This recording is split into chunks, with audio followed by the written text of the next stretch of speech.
Welcome to Brighteon Broadcast News for Friday, November 10th, 2023. Mike Adams here. Thank you for joining me today. We've got some big items to share with you here. What's coming up, I'm going to play a clip for you from Robert F. Kennedy Jr.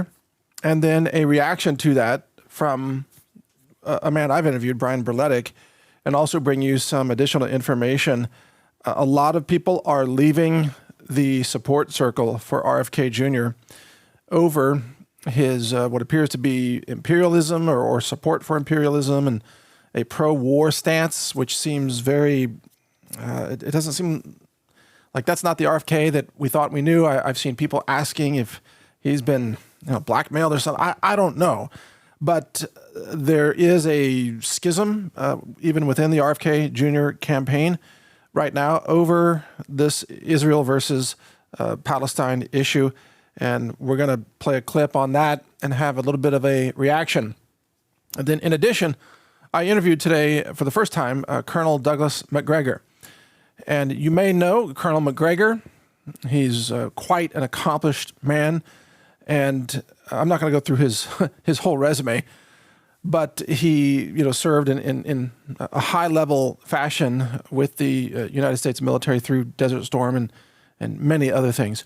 And he's been, I think, one of the best geopolitical analysts on both Ukraine versus Russia and then also right now the Middle East situation. So I was able to interview him today. I'm going to actually jump to that interview pretty quickly. It's about a 30-minute interview, even a little bit less than that. And he makes an important announcement in this interview that he has accepted the offer to be a CEO of a new organization that may, in fact, help lay out a path for all of us in America who are feeling very disillusioned with the parties, the GOP, which is run by incompetent morons, I guess it seems, and the DNC, which is run by like child mutilating lunatics, transgender pushing lunatics on the left. We're all disillusioned. And we're finding that a lot of the candidates that we once supported, like Trump or perhaps for some of you, RFK Jr., turn out to just be on board with the same kind of imperialism that, John McCain always stood for. And there is a growing sense among many of us, perhaps you as well, that elections are not going to solve these issues. And that's why the title of my podcast here today is about how we really can't vote our way out of this. And that's not a call for, an armed revolution or anything like that. In fact, we're going to talk more about how things actually might change. But it's probably not through elections, because no matter who we vote for, we get warmongers. No matter who we vote for, we get people that put America last. Have you noticed this, right? No matter who we vote for, government gets bigger, the money printing machine continues, the border just becomes more porous, more people flooding in, no matter who we vote for. I mean, frankly, if we all had voted for Ron Paul when it mattered, maybe this would have been different. But, that opportunity came and went, quite a few years ago. What we have right now is a situation where it's very hard to find someone that actually seems to stand for the things that matter. And frankly, at this point, the closest candidate that I've found, or in this case interviewed, is Dr. Shiva. I mean, and he's running as an independent, and he just says it like it is. And he's with us on all these issues, by the way. And I think the first time I interviewed Dr. Shiva, he was so critical of all the other candidates, including RFK Jr. and Donald Trump and others. He was so critical with, really biting commentary on them. And I was a little taken aback by that. But now, in retrospect today, I kind of understand where he's coming from on that. And so I'm going to reach out to Dr. Shiva and actually invite him back on. But I recently interviewed him just, a week or two ago. And if you missed, I guess it was 2 weeks, if you missed that interview, it's definitely worth hearing. Definitely. I mean, again, he does not have kind words for RFK Jr. or Trump or, frankly, anybody else. But if you understand where we are, what's actually happening, it kind of makes sense why he doesn't have kind words for lots of people. So anyway, my interview today, though, is Colonel Douglas MacGregor. And that's coming up in just a few minutes. And again, the duration on that is a little bit under 30 minutes. And I will continue on the other side of that. Now, on a practical note, I want to thank all of you who have supported us in the last 24 hours during our big Black Friday event, which is healthrangerstore.com/Black Friday. And we've had such an outpouring of support. It vastly exceeded my expectation. There's been a lot more outpouring, more purchases, more people perusing the catalog, more people shopping. I mean, we have, I don't know what to say other than just thank you. I mean, we do need your support in order to function. We do need your support in order to fund the operations, expand the platforms, pay for bandwidth, expand our laboratory, all these things that we do. So here's what we have done just in the last couple hours before I started recording this. We have put together a kind of a thank you immune support super PAC for you. That is an incredible savings. It's available beginning at 11 a.m. Central today, Friday, and it's available only while supplies last. Okay, this is really generous. Check it out.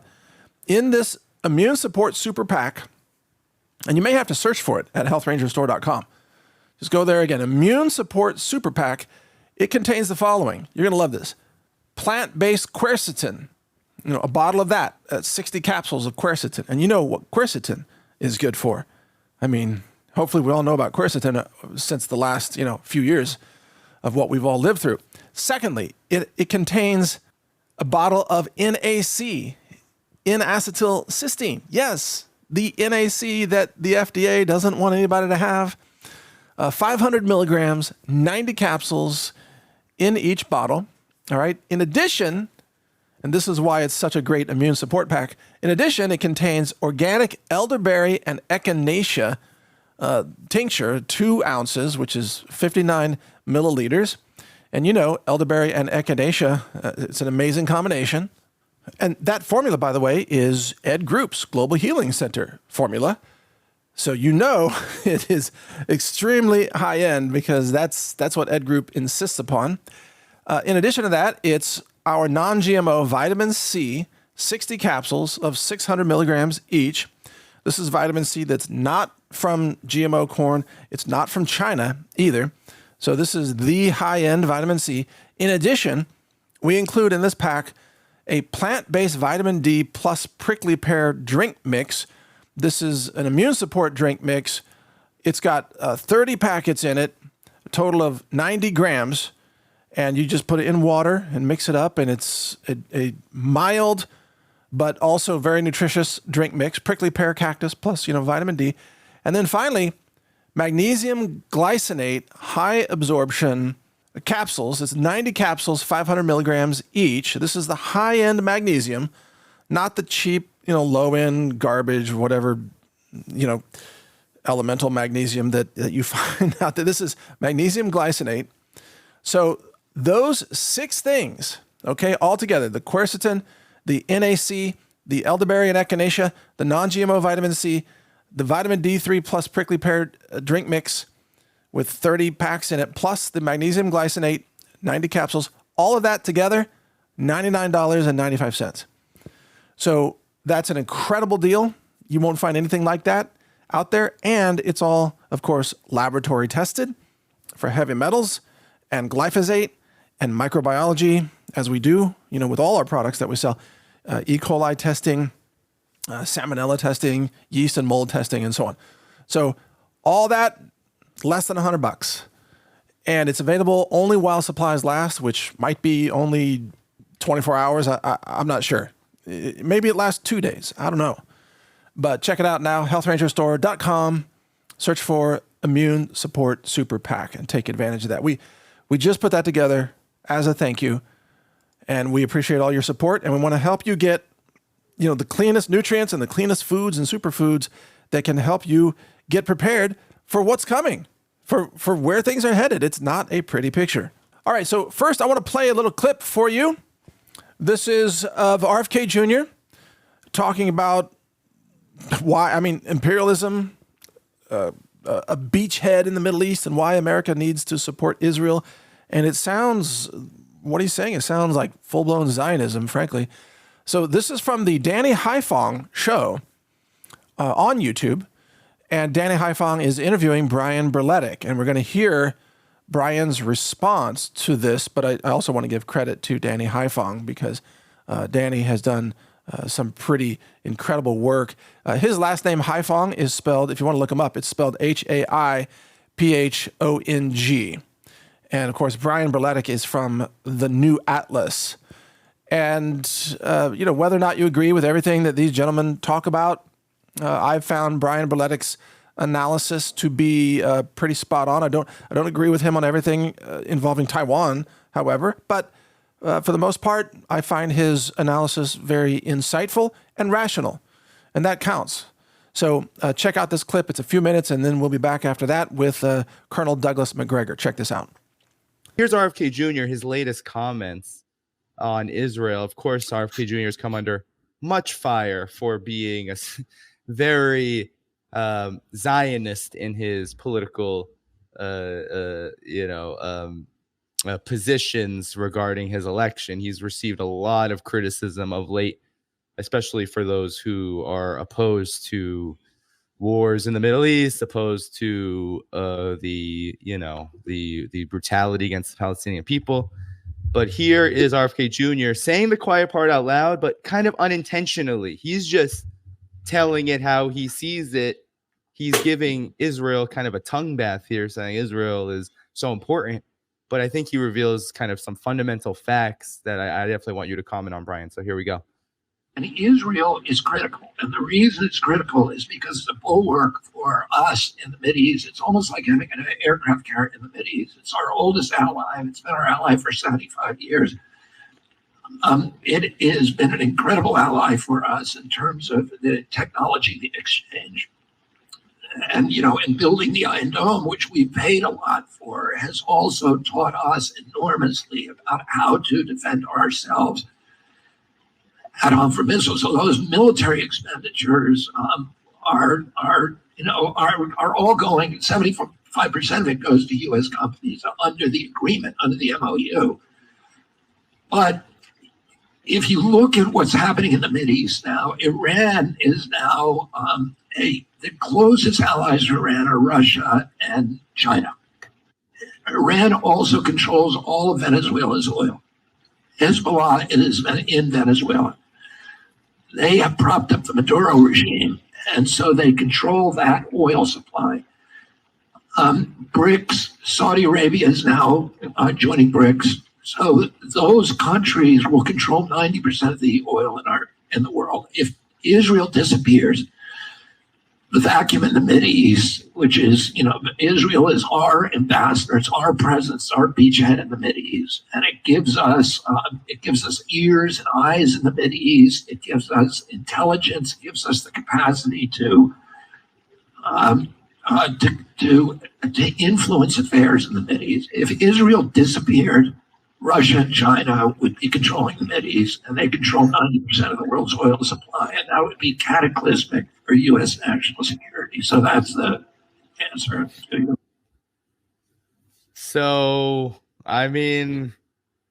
what more can we say? It's just unabashed imperialism. He's basically saying Israel is our colony in the Middle East.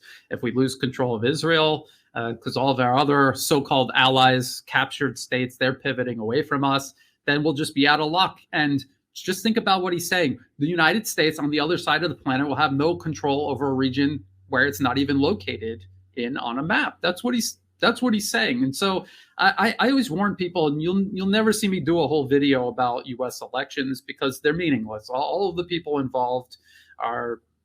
It's just a show to keep people believing that they somehow have some role in determining what's going on. All right, good comments there by Brian Berletic, and I want to add to that it strikes me as so bizarre that the United States has never really thought about engaging other nations of the world in a fair trade situation. Just to say, hey, what if we bought your oil and then we paid you money, and then you delivered the oil. What if we just did that? Instead, the way the U.S. empire operates is, oh, we're going to set up a beachhead. We're going to threaten you with nuclear bombs. We're going to coerce you. We're going to weaponize the monetary system. We're going to carry out, regime change operations against you. We're going to unleash the CIA, cause color revolutions, and we're going to assassinate your leaders. It's just one scheme after another. Whether we're talking about Libya or Iraq or, I guess a long list of countries, hundreds of countries over the last few decades, the U.S. just cannot engage other nations in a, I don't know what you call a gentleman's way. It's like, hey, we all produce something, you produce microchips, we produce corn, let's trade. It's nothing like that. It's like, do what we want or we'll bomb you to death. That's the U.S. empire approach. And that's why Israel needs to exist in the Middle East. And that's what RFK Jr. is actually talking about. And, we need Israel because otherwise, how would we threaten all these Middle Eastern countries, basically? I mean, I'm paraphrasing, but that's what he's saying. And what really strikes me as very contradictory in this, and understand, I've said many very complimentary things about RFK Jr. over the years.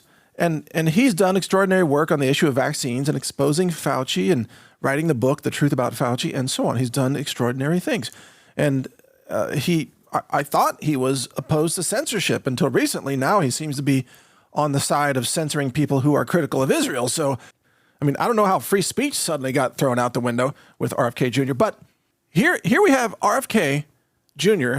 saying, we need Israel to exist so that we can have access to the oil and fossil fuels in the Middle East. But yet domestically, RFK Jr. is strongly opposed to domestic energy production in the United States. Strongly opposed. I've interviewed him about these topics, and he wants to shut down coal, for example. And he's no fan of big oil. He would like to see big oil really the infrastructure reduced in America. So how is it that you can be, on one hand, in favor of supporting Israel so that we have access to energy in the Middle East and all the billions of dollars that costs, to run this beachhead called Israel in the Middle East, when it's so much easier to do what Trump did? Just drill for oil in America. Just have our own domestic energy supply.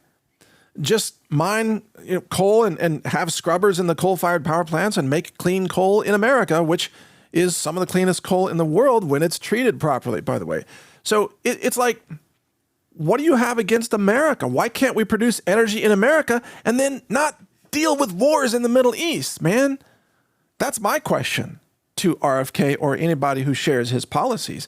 And Biden shut down domestic energy production in the United States from day one, shut down pipelines, shut down oil exploration.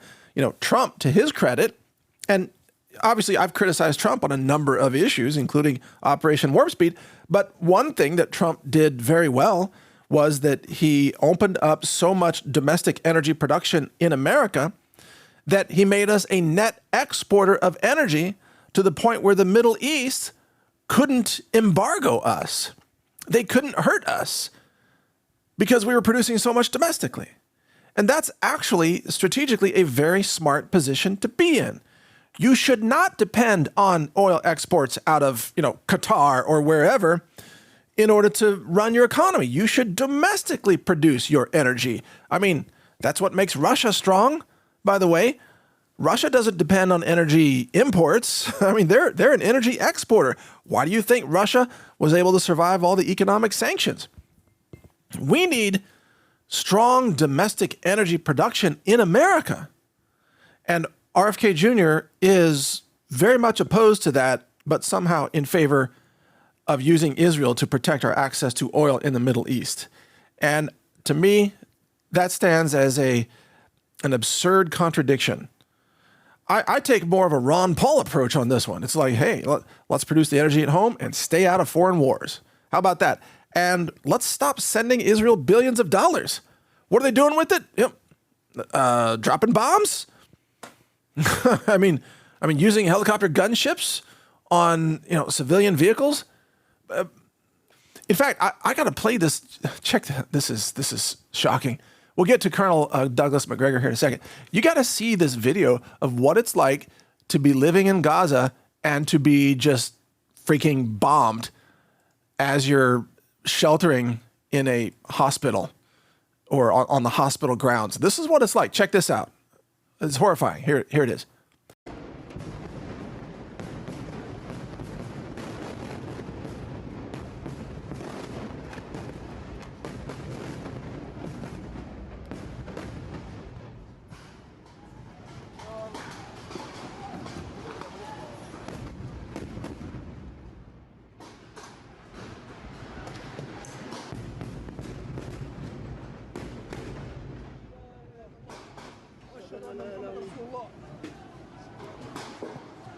So you see that? I mean, again, no matter which side you take on this whole conflict, this war, that's some pretty frightening stuff right there.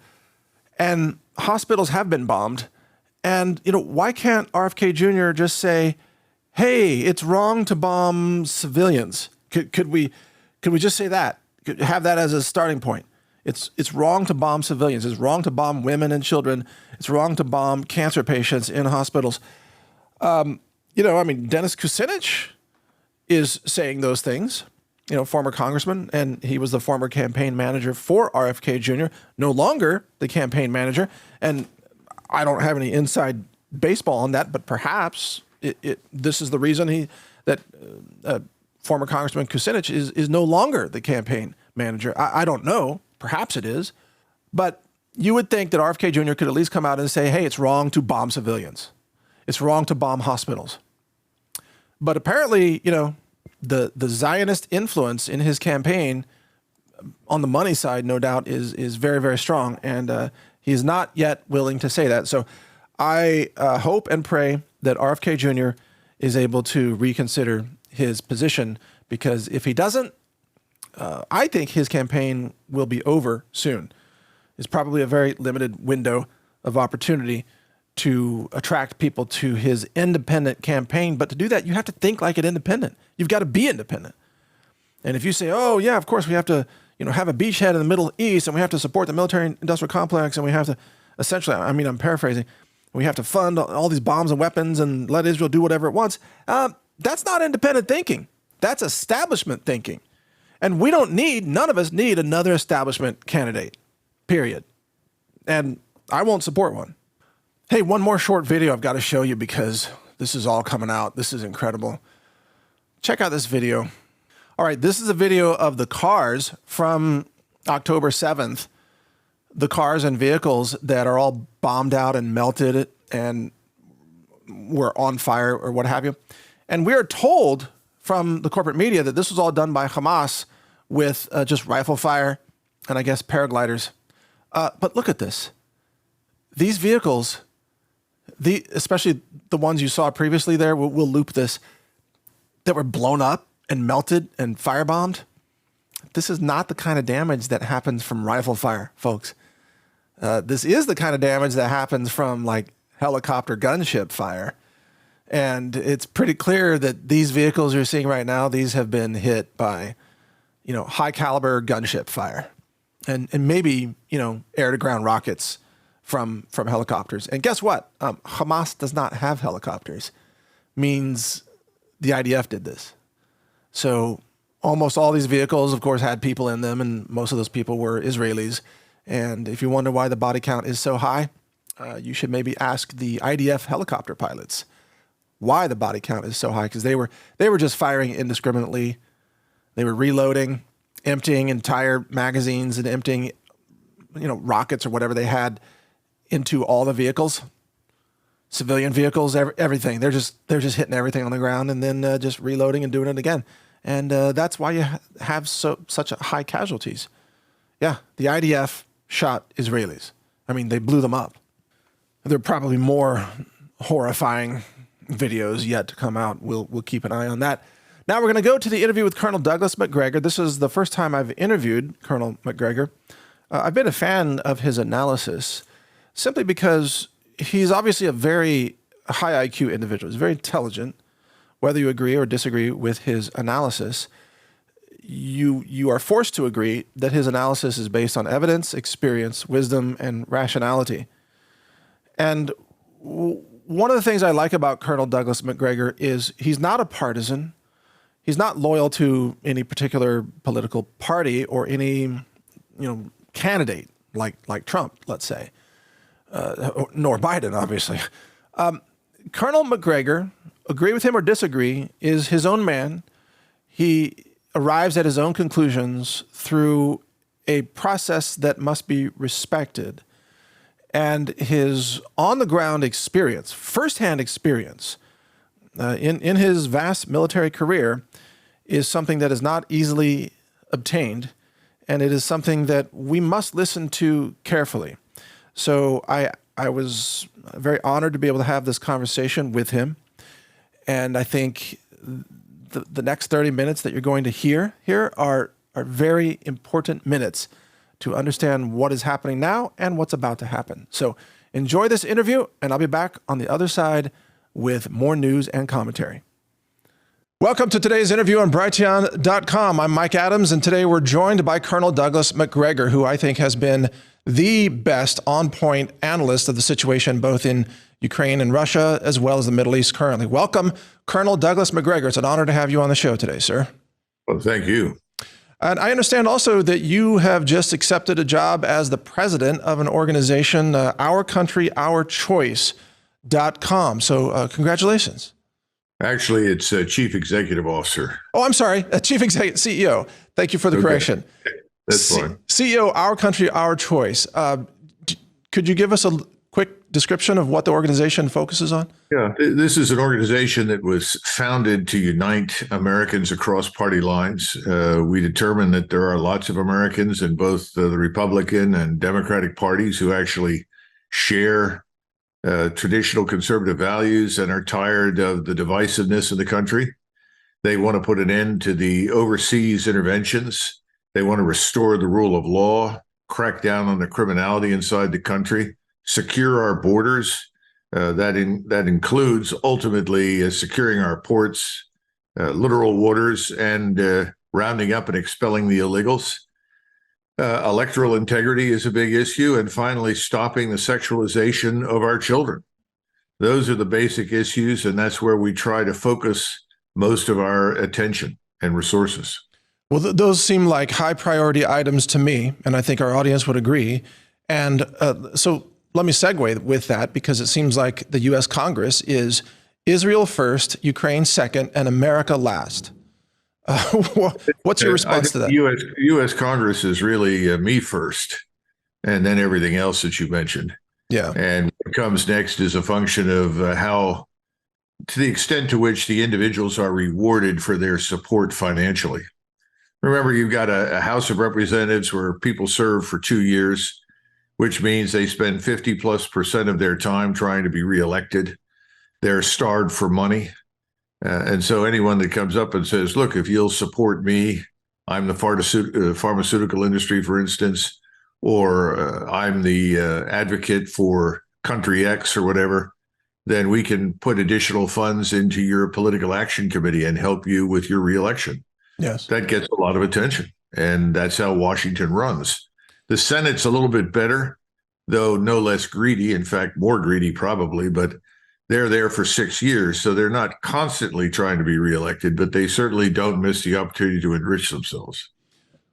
To that point, one of the things that you've covered over the last couple of years in your commentary and analysis of the Ukraine situation, and by the way, I really appreciate your interviews with Judge Napolitano. I think I've watched every one of them for quite some time, is you talk about the incompetence of the decision-making in the U.S. State Department, and yet the fact that there is so much financial reward for the military-industrial complex, let's say, the weapons industry, but a lack of competence in how to even deploy weapons in a way that would reach effective goals. Is this, could we say that is it a racket? Is that an appropriate term to describe that, or how would you describe it? Well, you can certainly use the word racket. I would start at the top with the simple statement that we have no national strategy. National strategy involves military power. It involves economic development.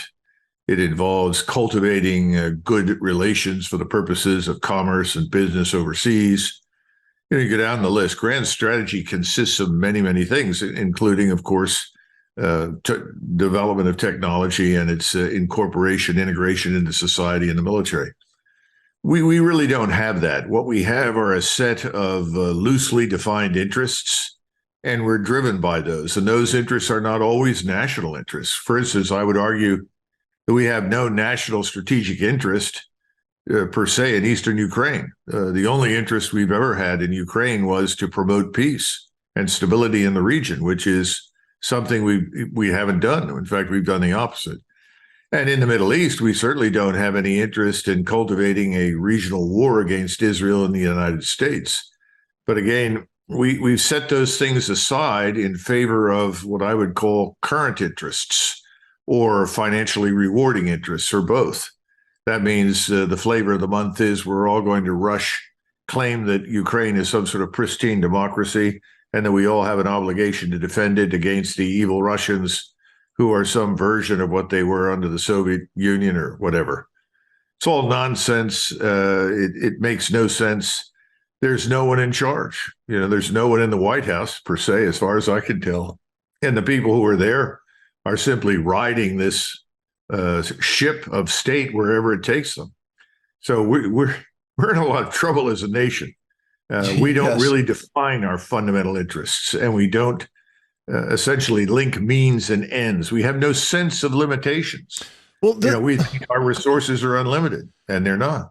Then going from what you just said, how much credibility is the United States losing on the world stage? For example, Antony Blinken in his recent trip to the Middle East, he was not treated like a U.S. official used to be treated, let's say 20 years ago. Not at all. He was thrown out and made to wait and whatever, and largely ignored. Have we lost what we once had now as a nation? Oh, I think we've been in trouble for a long time. You've got to go back and consider that certainly up until World War I, with the possible exception of the Spanish-American War, which was a war we could have avoided and subsequently regretted for various reasons. But really, up until World War I, we were a nation that focused preeminently on building prosperity at home and pursuing peace abroad.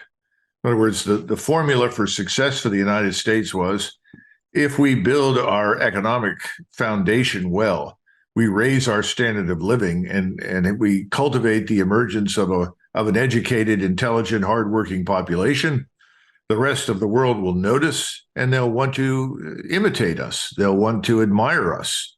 And there was nothing in the Constitution or in the minds of the people that founded this country about intervening in other people's affairs. In fact, when Thomas Jefferson suggested that we should join with the revolutionary French at the time, as you know, under Napoleon, and help them spread their quote-unquote revolution across the world, especially in Europe, Washington and Hamilton, who both liked Jefferson, concluded that Jefferson had lost his mind. And Washington made the point that no nation can be expected to move beyond the limits of its own interests. Mm-hmm. We had no interest in spreading revolution anywhere. We had only one interest, overriding strategic interest, and that was to secure the North American continent so that English-speaking people conquered and ruled the nation from the Atlantic to the Pacific. And that within that framework, we would have a republic that was somewhat democratic, although not as much as people think. And it was designed to promote stability and peace. And your entire Constitution simply tells the American people what the government may not do to them. Mm-hmm. Right. That's very important. There's nothing else like it in human history. Most constitutions are all about the powers of the state. Well, our Constitution describes in great detail what the state may not do to us.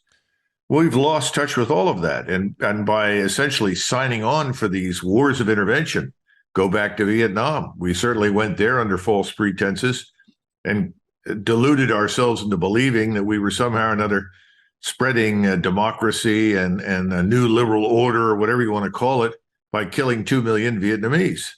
That didn't work out very well. And we lost a lot of credibility as a result of that. We then worked to bring it back. And we finally did, I think, regain a lot of credibility, particularly in 1991, not just for military reasons, but the way we handled it diplomatically and our insistence that this was not a war of conquest, that we were not interested in annexing or holding on to Iraq or anything else. We were simply trying to remove it as a danger to the world's oil concentration and keep the oil flowing. That was it, really. So as a result, we were in pretty good shape. Then we started this business of intervention after the fall or the collapse of the Soviet state system.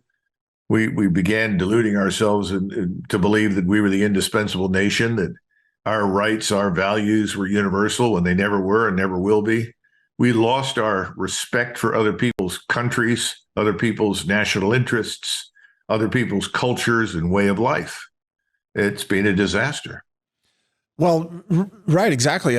But America today seems to be very good at running around the world, attempting to bludgeon other nations into compliance with the Western liberal order, but at great cost to the proxy nations. And you've spoken about this. Look at the devastation of Ukraine. How many Ukrainian young men in particular lives have been lost, hundreds of thousands, where under the quote guidance mostly of the United States of America. And my question to you, sir, is Israel now in a similar situation where the U.S. is willing to fight Iran to the last Israeli, for example, just as America wanted to fight Russians to the last Ukrainian? Is that a fair comparison, or is that a similar risk in your view? Well, I think what we've got in Ukraine with regard to Israel is a somewhat different set of circumstances. Israel was founded after the Second World War, came into existence as a state largely because Harry Truman breathed life into it. And the rationale at the time was twofold. Number one, the Jews just endured this horrible Holocaust. 6 million were systematically murdered, either in camps or across Eastern Europe. And then secondly, because Harry Truman's political advisors told him that if you recognize the independence of the state of Israel, we will have unlimited quantities of money at our disposal for the Democratic Party in perpetuity. Now, it turns out that they were largely correct. Enormous quantities of Jewish money have been poured into various political entities in the United States to maintain this relationship and sustain effectively Israel's stature and influence inside the United States. And that's worked very well. But at this point, we're a little different than we were, say, 20, 30, 40, 50 years ago. If you go back through Israel's previous campaigns, previous wars, Israel was always restrained by presidents who intervened, as Eisenhower did in 56, and said, we're not going to underwrite your conquest of the Suez, in other words, of the Sinai Peninsula. And the Israelis had come into the Suez project, along with the British and the French, who were interested in regaining control of the Suez Canal, and Eisenhower threw them out and said, no, and you Israelis cannot have the Sinai Peninsula. Again, in 1967, Lyndon Johnson supported them, but Lyndon Johnson also made it clear that there were limits to how much support he was willing to provide. Finally, you get Richard Nixon in 1973, when the Israelis initially were attacked by the Egyptians and the Syrians managed to throw them back. The Egyptians were the toughest nut to crack because they had simply crossed the canal and set up a defense, had not tried to maneuver. And the Israelis had enormous difficulties with that defense, but eventually they broke through and managed to cross the Suez Canal and come in behind the Egyptians. When that happened, Richard Nixon made it clear that's unacceptable. You're going to have to pull back across the Suez Canal, or we won't be able to negotiate an end to this. We might end up at war with Russia. And so the Israelis eventually withdrew and retired back behind the Suez Canal. And, we got the Camp David Accords and built, at least for the past 50 years, a very good relationship between Egypt and Israel. Well, here we are again, and we're dealing with another Israeli government, only this time the government has said, we want to finally, once and for all, settle accounts with these Muslim Arabs in Gaza. It's not enough to destroy Hamas. We have to eliminate the foundation for Hamas. And that foundation are the 2.2 million Arabs living inside the Gaza Strip. And no one has stood up and said, I'm sorry, but eliminating the 2.2 million people from this Gaza Strip is unacceptable. We won't underwrite it. We won't support it. That is something that we have opposed repeatedly. We opposed so-called ethnic cleansing in Bosnia-Herzegovina.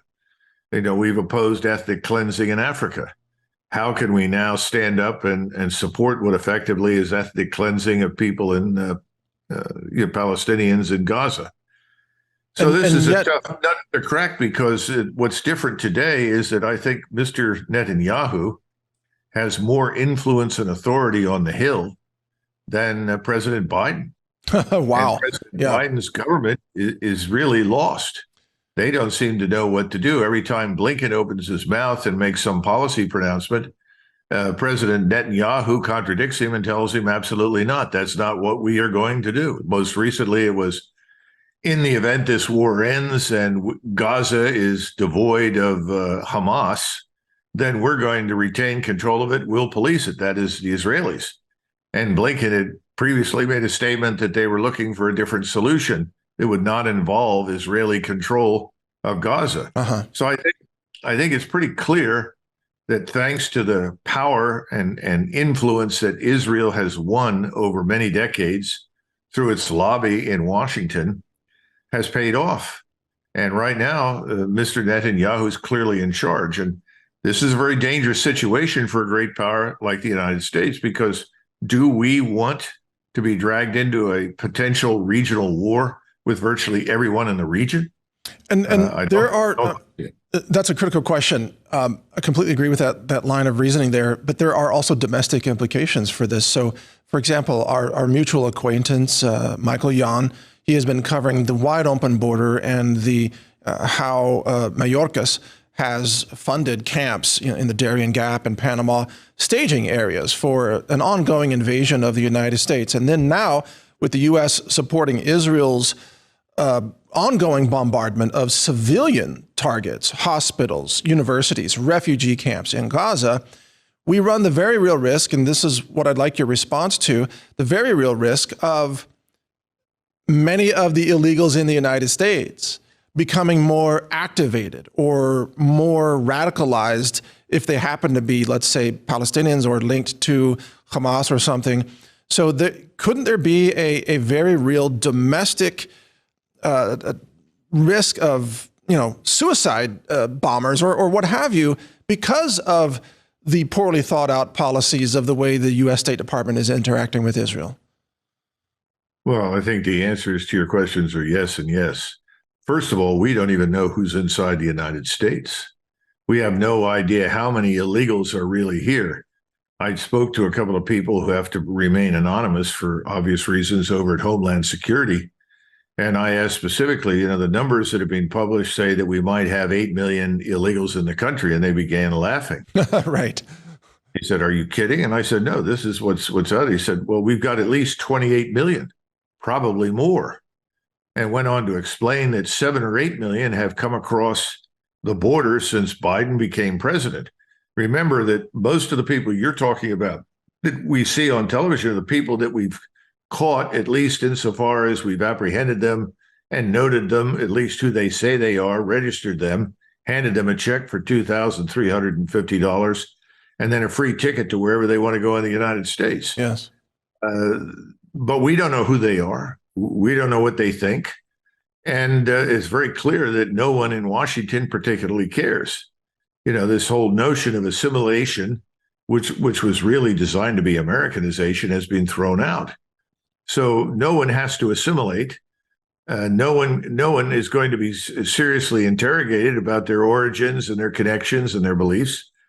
This is what's happened to us. So we're really on a suicidal path ourselves, but it's a different kind of suicide. It's assisted suicide, with the government assisting people to destroy us by overwhelming us internally with foreigners.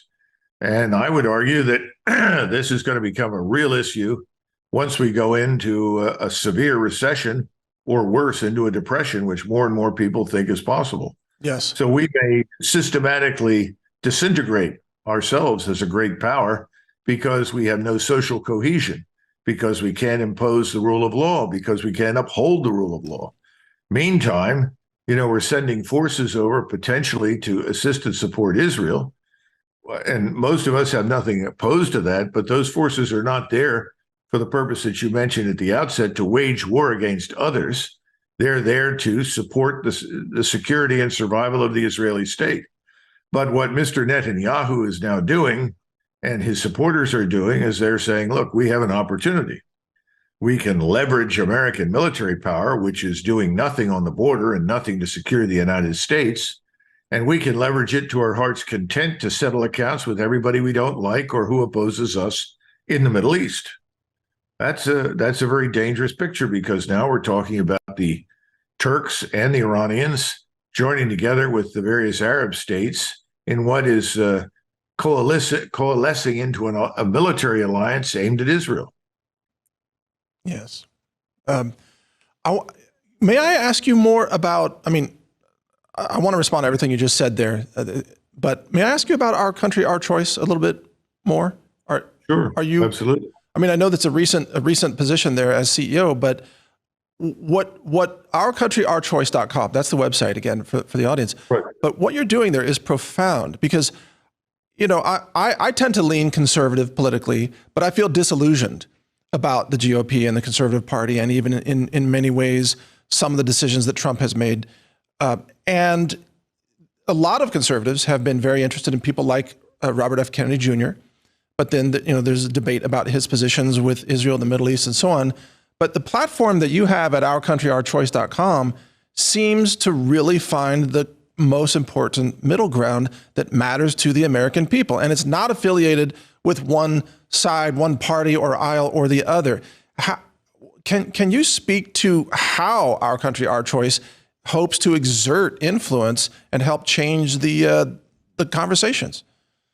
Well, we do have a lot of members already. We've got 35,000 fully registered. We've got another 80,000 lined up who want to join. And bear in mind that it costs nothing to join Our Country, Our Choice. Now, we're not charging anybody anything. That's not what we want to do. We know these are hard times. We want Americans to join us, and then within the framework of our organization to join what we would call action groups that are going to participate directly in efforts to deal with the major issues that I just mentioned.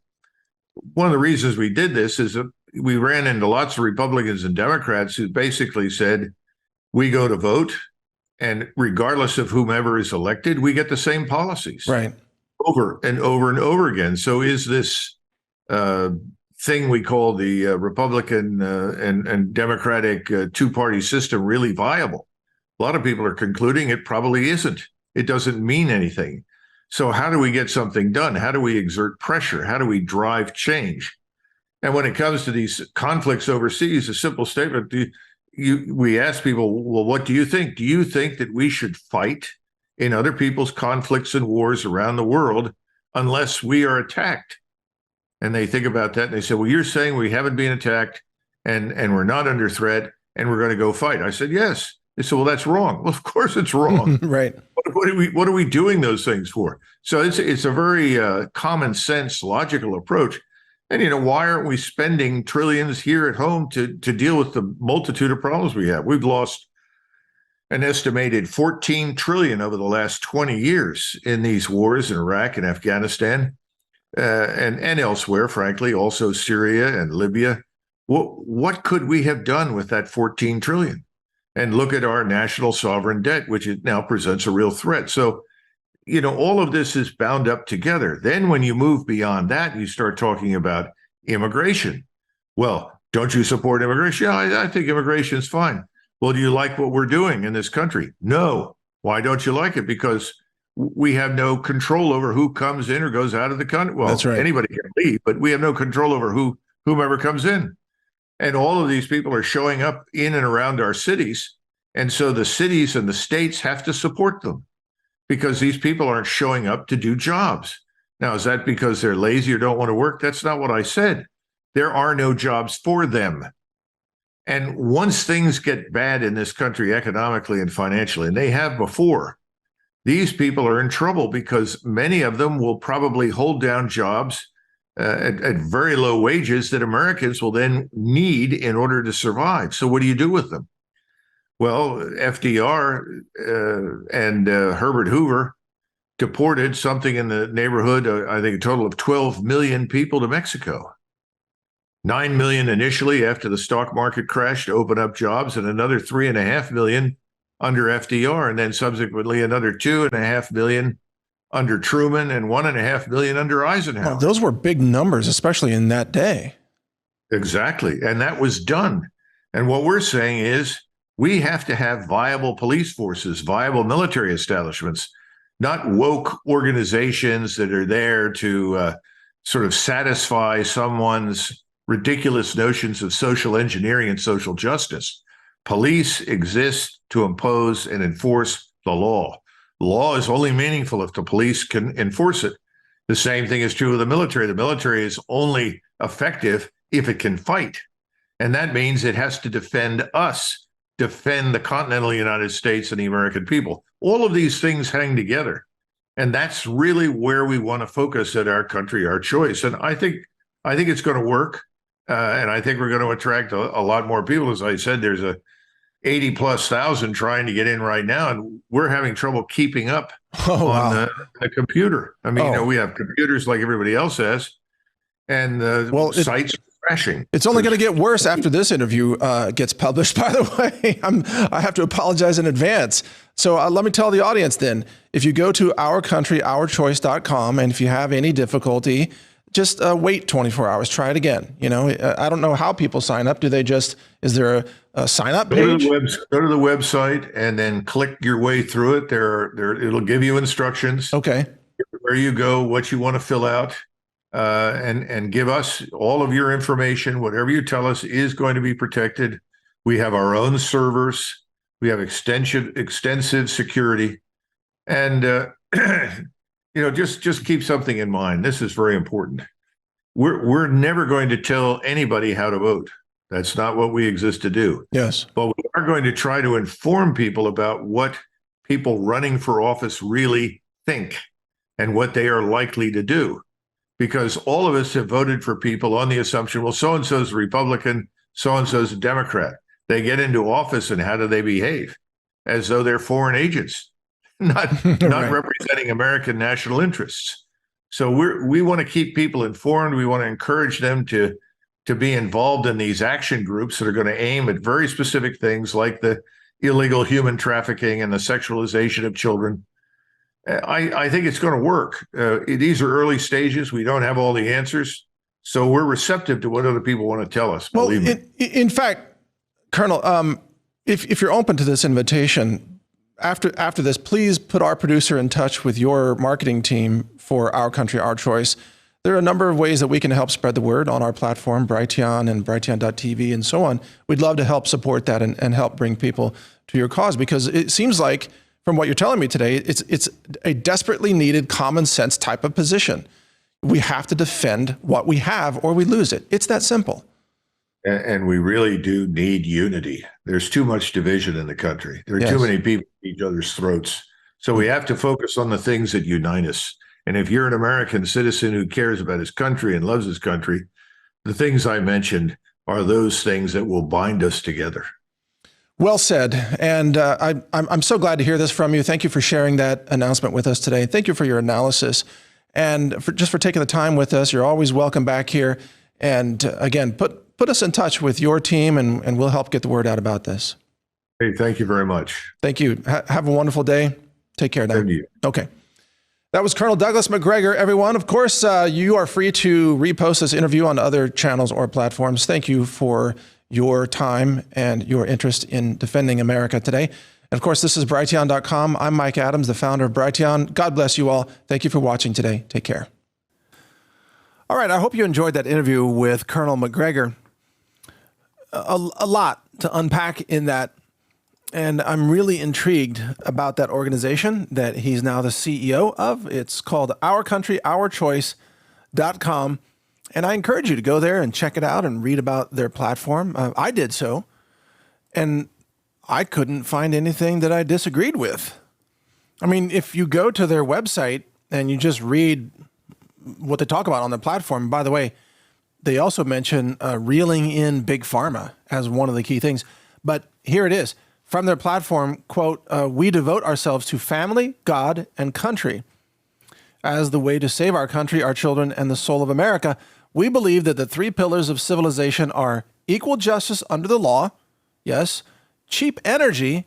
Yes. That actually also translates into affordable food, by the way. And freedom of speech. Amen. They nail it.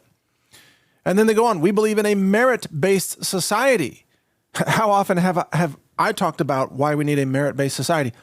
Based on character, intelligence, and work ethic. Yes, amen to that. American citizens must be able to start a business, master a profession, and increase their wealth based on merit, not race, not religion, not political affiliation, or government privilege or preference. Yes. And here are just some of the planks. They want to reduce and reorganize the key federal agencies such as the Department of Education, the NIH, the CDC, the FBI, and so on. They want to restrict the use of military power unless the U.S. is directly threatened. They want to eliminate the Federal Reserve. Yes, yes. And restore sound money principles. Right. They want to reject open borders. They want to respect individual God-given rights. They disavowed the woke movement and its cancel culture. They oppose sexual surgeries of children, like, child mutilations. They disavow the quasi-religious climate change deindustrialization movement. Yes, amen, brothers. I'm getting all excited. This is like a rally or something here. I'm excited because I just found out about this organization today from Colonel MacGregor, and I don't find anything that rubs me the wrong way about who they are. I don't know the people behind this, but I tell you what, I'm going to ask my producer to reach out and interview some people who are associated with or founded this organization, because I think it's amazing. I mean, this is exactly what we need. We need to get back to Christian principles. We've got to stop mutilating the children. We got to end the woke bull crap. We've got to have a merit-based system.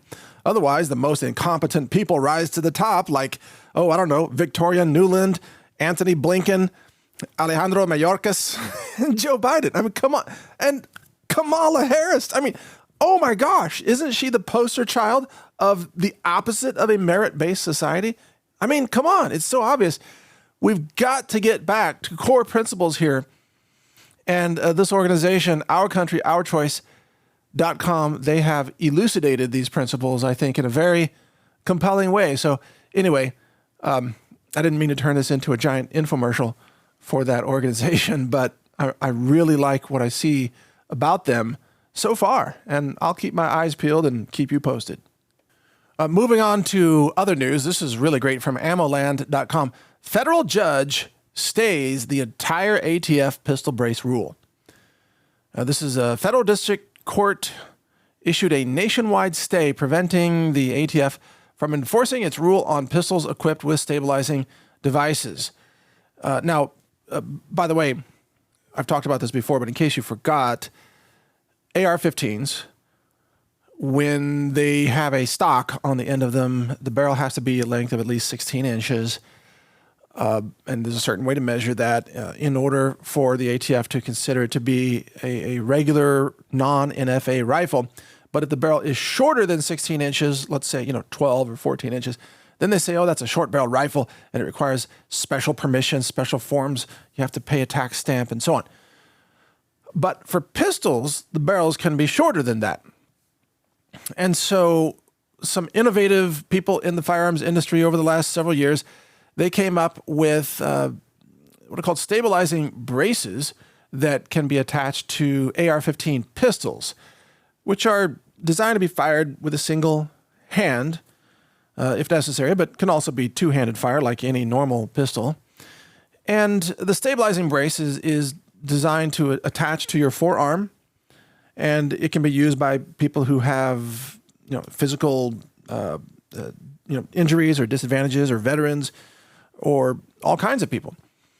In any case, the ATF decided that these AR-15 pistols with attached braces are short-barreled rifles, which means that they instantly made millions of Americans criminals, like felons. And myself as well, because, of course, I own a few of AR-15 style firearms with pistol braces, although I have removed those braces since this rule went into effect. So I'm not actually sitting around with braces attached at the moment. But the thing I like about this is that with these arm braces, you have a much shorter, more compact tactical firearm device for self-defense. And it's great for women and older people who don't have the upper body strength to fully arm themselves, with a full-length rifle, which is actually, it's heavier. There's more metal. There's longer barrel and so on. It's more difficult for people to hold up. So the arm-braced AR pistols were fantastic. And my favorite configuration, by the way, is a 300 Blackout AR-style pistol from a company called Maxim Defense. And in fact, if you go to MaximDefense.com, you can see what I'm talking about. But their best arm brace is what's called the PDW brace. PDW.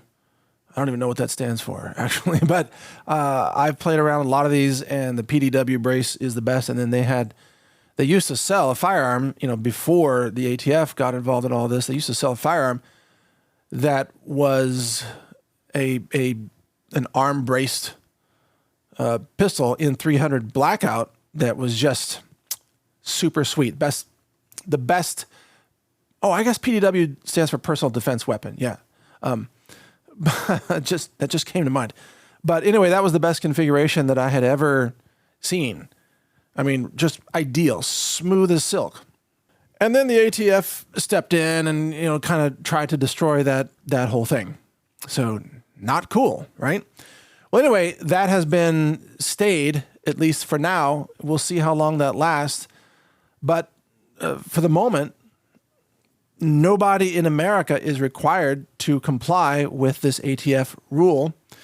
And since the court issued this stay, it means that they believe that the plaintiffs in this case are likely to prevail, meaning that the ATF has overstepped its bounds according to the opinion of the court. So as of right now, at least at the current moment, of course, you should check your own local laws and so on. At the current moment, it appears to be legal for Americans to have an arm brace equipped AR-style pistol in their possession. However, there are state laws that probably prohibit that in many states, so be sure to check your local situation before doing that. Personally, I'm not reattaching any arm braces until this whole thing is resolved. And what I'm doing instead is I'm running folding AR-15s. And one of the places you can get that is a company that is, from time to time, a sponsor of our platform, and they're called shieldarms.com.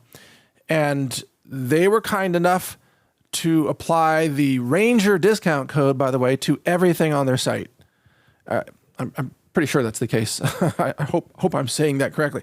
But literally everything on shieldarms.com is, at least as I understand it, is 10% off if you use discount code RANGER. And they have folding AR-15s, so that's the next best thing. And it's a folding stock. It's not an arm brace. It's a folding stock with a 16-inch barrel, and it's a really nice setup. That's where I got my Glock 43X, by the way, with the steel magazines that are the extra capacity magazines. And I think I showed you that Glock in my studio one time or another. I have since removed the red dot optic off the slide of that, because I don't like optics on pistols. There are reasons why. Well, number one, it takes too long to find the dang red dot. I mean, I'm fast with iron sights. I don't want to spend time looking for red dots in the sight of a pistol. Red dots work great for rifles because the axis is more lined up when you shoulder it correctly. But on a pistol, you could be fishing around for that red dot and wasting time and getting blown away by the enemy when you should be putting rounds down range. So anyway, that's just me. I don't like optics on a pistol. And people say, oh, well, it's more accurate with your optics. Hey, man, if it's time for me to put rounds with accuracy, that's what my rifle is for. I'm not just going to sit there and run the pistol all day and reload and hope something hits. No, I'm going to lay down some suppressing pistol fire and then get my rifle. And when I shoulder the rifle, you had better be leaving because those rounds are going right where I want them. Yeah. Okay, next important story to mention here is that Bitcoin is skyrocketing right now. It's up to almost around $37,000 a coin.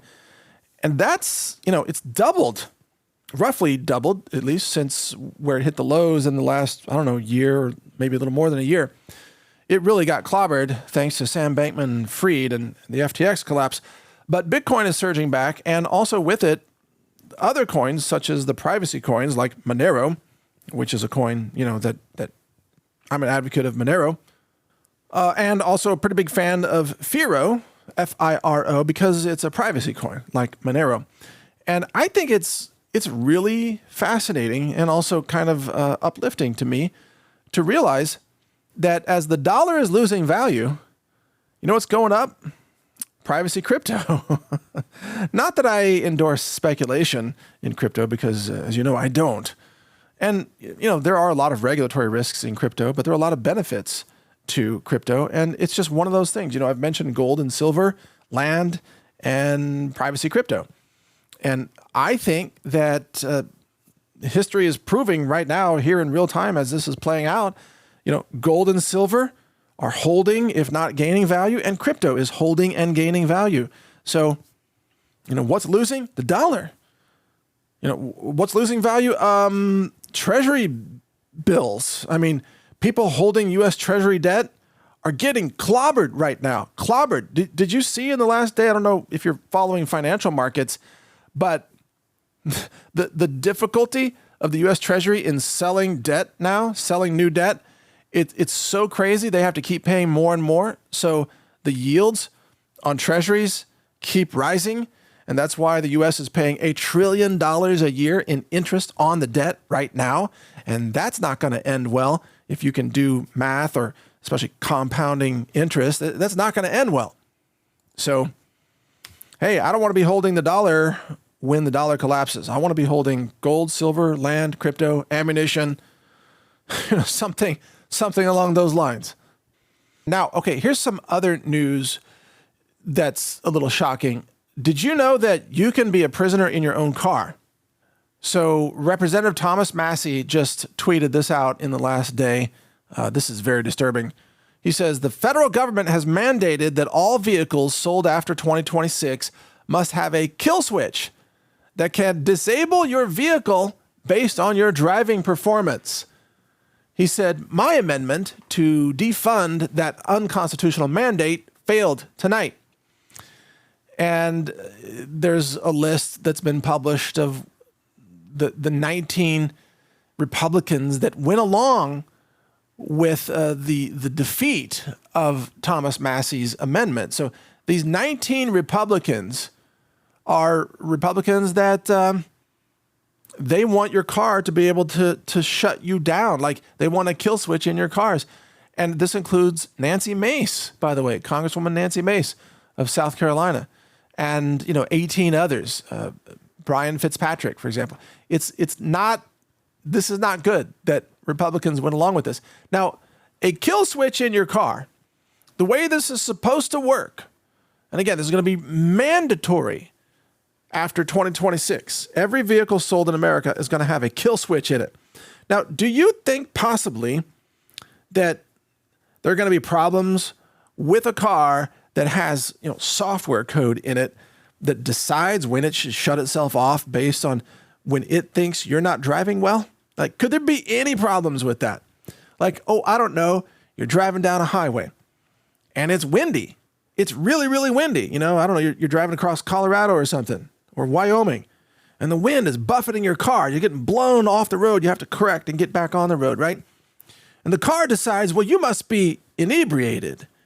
You must be a drunk driver, even though it's just a windy day, or you're hitting a bunch of potholes or something, or you had to dodge some other car that got stalled out in the highway because it has this feature, right? So you had to weave and dodge and I just avoided, that accident. Wow, good thing. and then your car decides that you're drunk and your car, it just shuts off. Now you're stranded on the highway. You could be stranded in a bad place, like any highway near Los Angeles, for example. You get stranded on the highway in Los Angeles, and the gangs just stop and loot you. They just swoop in like vultures and steal everything. They'll take your wheels and tires and your wallet and your cash. I can't wait for the lawsuits on this one. It's like, my car stopped in the middle of the highway? Did it got robbed? Yeah. For the car manufacturers out there, you're going to get your butts sued into oblivion over this. And nobody's going to buy these cars if they're aware of it. I will not buy a car with this feature because, again, how many times, if you bought a car in the last few years, how many recall notices have you received, by the way? I have a truck that's got like now 11 recalls on it, and I still haven't taken it in.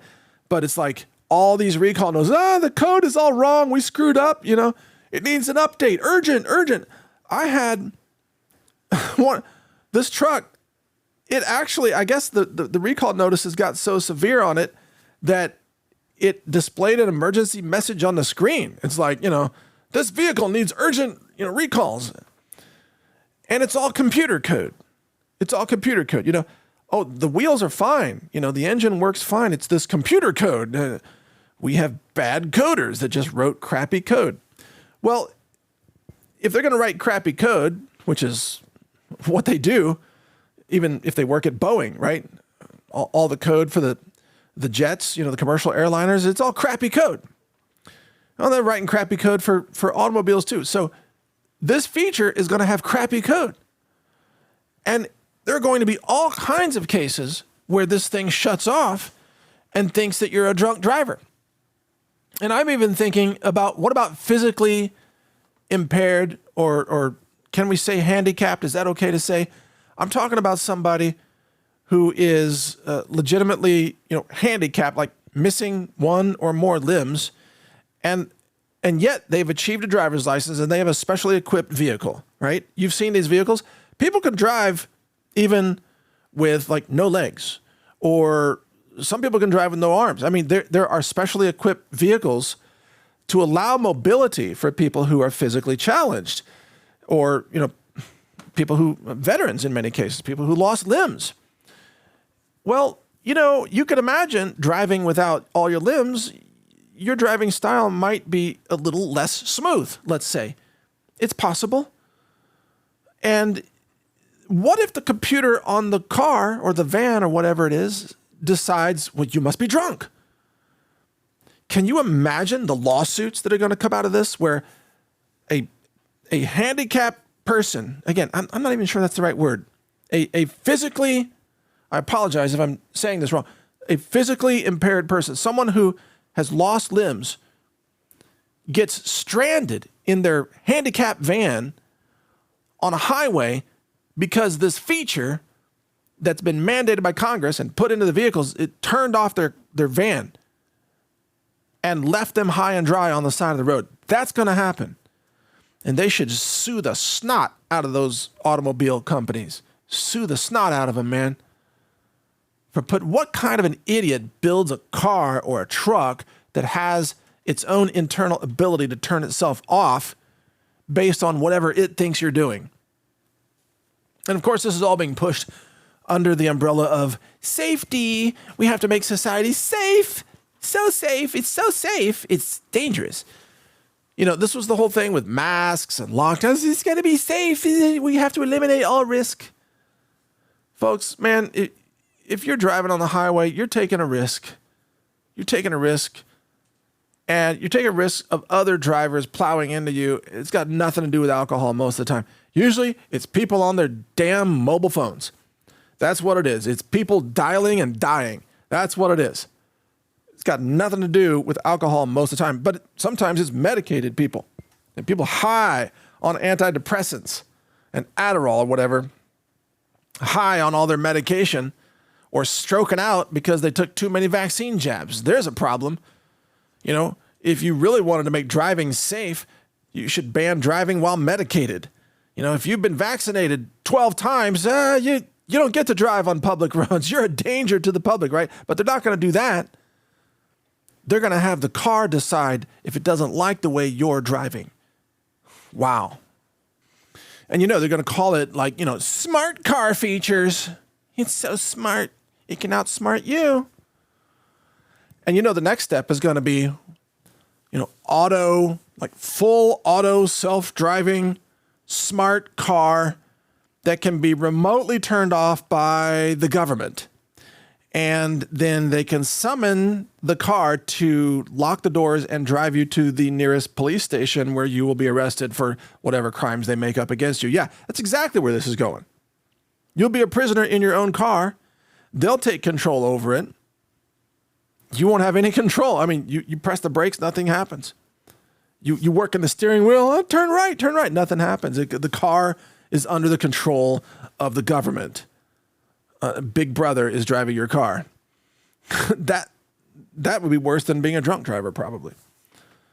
You want the government driving your car? That sounds dangerous, genuinely. Hope this has extra airbags. And you know who these cars won't stop from driving? The idiots going down the highway at 30 miles an hour in a 70 zone. Those people. They're the ones who cause half the wrecks. And also, what about the people that are merging onto the highway and they just don't freaking accelerate enough?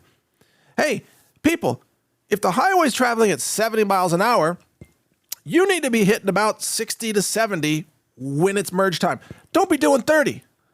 You're doing 30 and you're trying to merge, you're going to cause an accident and the people behind you are losing their freaking minds. Sometimes that's me. But believe me, I'm not a road rager. It's just like, for God's sake, people, have you heard about acceleration? Just try to match the speed of the merging traffic. That's the point of the acceleration lane. That's the whole point of it. But these smart cars, they're not going to detect, super slow people who cause accidents because, the car would be, oh, it's very smooth. It's very smooth. No, it's not. You're causing accidents all over the place. And what about all the illegals in Texas that think the shoulder is another lane? There's illegals. I don't know what it is. Do they drive like this? Like in Mexico or Guatemala or wherever these people came from? They think the shoulder is a whole nother lane. You'll see South American looking people just cruising on the shoulder.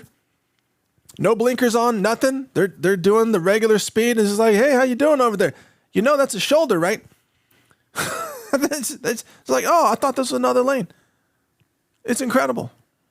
And by the way, there's a very high correlation between people who drive on the shoulder and people who have no driver's license and no insurance because they're illegal aliens in America. And I was hit by one a few years ago, as you know, and crushed the back end of my vehicle at the time. And it's like, dude, you have any insurance? You have driver's license? No, no tengo nada. Like, okay. I mean, they just drive around. They don't have any documentation at all, but somehow they have pickup trucks. Amazing. But you understand the overall trend of where this is going. Everything. It's going to be, a government-controlled car. And then it's going to be a government-controlled house. It's a smart home. Everything in your home would be monitored first by the corporations. That's right now with all your Amazon Echo devices that I don't know why people buy spy devices and put them in their homes. But, governments have backdoors and all that stuff, right? You know that. And then it's going to be, your government-run robot vacuum with a camera that maps your home and looks for guns, cruising around on your floors. I'm sweeping, and I'm also spotting AR-15s, yes. Illegal firearms, going to call the ATF. Or who knows what they're looking for. Everything's going to be automated. You'll have no control over anything, not your home, not your power. They'll turn off the power. Too much air conditioning for you. They'll turn off your refrigerator. They'll control everything and monitor you all the time. And plenty of members of the GOP are all on board with this. And of course, every Democrat is on board with this. Every Democrat in the House is on board with this because they're all totalitarians. Anyway, that's the scoop. You see where everything is going. We're going to have to really, stand for freedom. You're going to have to say no to the CBDCs. You're going to have to say no to the auto kill switch vehicle feature. You're going to have to say no to frankly, get rid of your Google phone, your Google Android phone. Get rid of that. You should be using a de-Googled phone. By the way, watch my shows at decentralize.tv. I interviewed Ramiro, the founder of AbovePhone.com, that sells, de-Googled phones with its own open source operating system. And then the phone doesn't spy on you, by the way. Pretty cool concept. But check out all the episodes at decentralize.tv. And we have more episodes coming out again soon as well. But you're going to learn so much about living in a decentralized fashion, getting off the grid, having your own food, at least your own food redundancy or sustainability, money and assets, communications, privacy, all these things that matter. And now transportation when it comes to vehicles. So get informed, and there are many, many solutions that exist out there that you can take advantage of right now, and we cover a lot of them in that series, decentralize.tv. So check that out, and in the meantime, check out our Black Friday specials. It's running today, tomorrow, and Sunday at healthrangerstore.com/Black Friday. And don't forget about that big special pack we put together for you. It's called the Immune Support Super Pack. And it's over $140 worth of products for immune support together for just $99.95, only while supplies last, which will probably be a day or two. We'll see.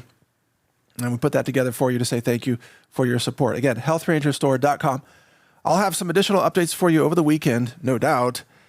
And then in addition to that, I've got some major interviews coming up for you next week that will blow your mind. And some interviews I've already done that will roll out over the next few days that will also blow your mind. So stay tuned for all that. Be sure to check naturalnews.com for published stories, and then also Brighteon.com for interviews, as well as podcasts like this podcast, Brighteon Broadcast News. And we're about to roll out a brand new upgrade to Brighteon.com. So if you go there and it looks totally different, maybe better, then that's what that is. So thank you for all your support, and we will be here bringing you clean food, clean nutrition, truthful news and information, red pilling the planet as best we can, and working to help set humanity free from the bonds of these globalists that seem to just want to, enslave or exterminate us all. Man, think about it. We're all in the crosshairs now, and only those who are informed and capable will probably survive this. So thank you for listening. God bless you all. And I'll be with you again, probably with an update tomorrow. Take care. Thank you for supporting us here at Brighteon.com. And one way you can also help support us is by shopping at healthrangerstore.com. And we've got some really exciting new products to share with you here today.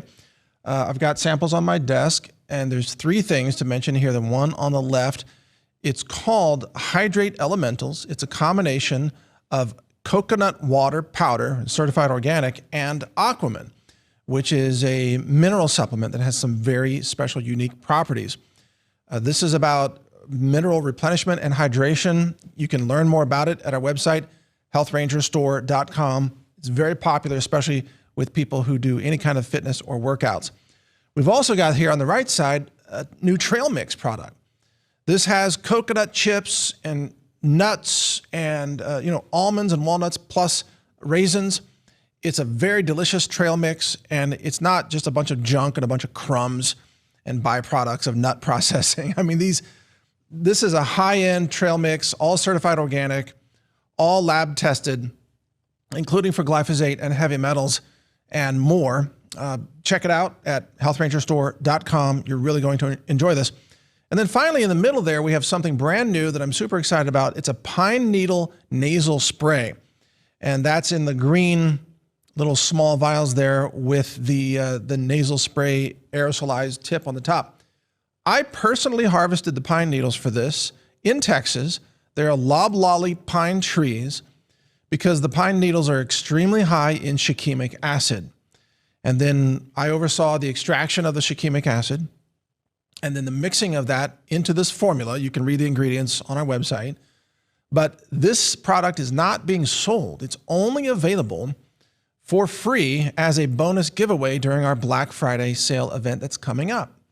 And watch for that. Join our email list. You'll get the announcements. You get, all the links to participate in that. The only way that you can get that nasal spray with the shikimic acid using pine needles that I personally harvested in Texas is through the Black Friday event at healthrangerstore.com. And during that event, by the way, it's our biggest sale of the year. We're going to have the most products on discount, all kinds of amazing discounts, including on third-party products that are drop shipped and so on. Wait till you see the catalog and the landing page for that. It's going to be quite impressive. But you definitely want to take advantage of that and get some of this pine needle nasal spray, and look up shikimic acid too, because that's the molecule that is used to make Tamiflu, by the way. Very interesting fact. Also, one more thing, on our website, healthrangerstore.com, we now have available certified organic heavy cream powder. We've got it in pouches and number 10 cans. And this heavy cream powder is, of course, laboratory verified. It's tested for, heavy metals and glyphosate and microbiology as well. And there's no junk in here. It's literally powdered heavy cream. It's not just maltodextrin and a bunch of garbage with cream flavor. None of that stuff. This is the real deal. That's why it's not cheap, by the way. But if you want to add to your food storage pantry, heavy cream, this goes a long way. And we also have, by the way, we have now organic white cheddar cheese powder, also in number 10 cans and pouches as well. So you can make your own macaroni and cheese pretty easily by combining this cheese powder with the organic cream powder and some salt and pepper and some onion powder, and get yourself some, organic macaroni. And it's all done. You have a really nice meal. So take advantage of this at healthrangerstore.com, and that will also help support this platform. We thank you for your support, and I'm committed to bringing you more interviews, more content, more analysis each and every day that helps you understand what's happening in our world, helps you navigate it, and also, importantly, helps you survive it. Thank you for supporting us here at Brighteon.com and healthrangerstore.com. Take care. A global reset is coming, and that's why I've recorded a new 9-hour audiobook. It's called The Global Reset Survival Guide. You can download it for free by subscribing to the naturalnews.com email newsletter, which is also free. I'll describe how the monetary system fails. I also cover emergency medicine and first aid and what to buy to help you avoid infections. So download this guide. It's free. It's my gift to you simply because I want like-minded people to survive.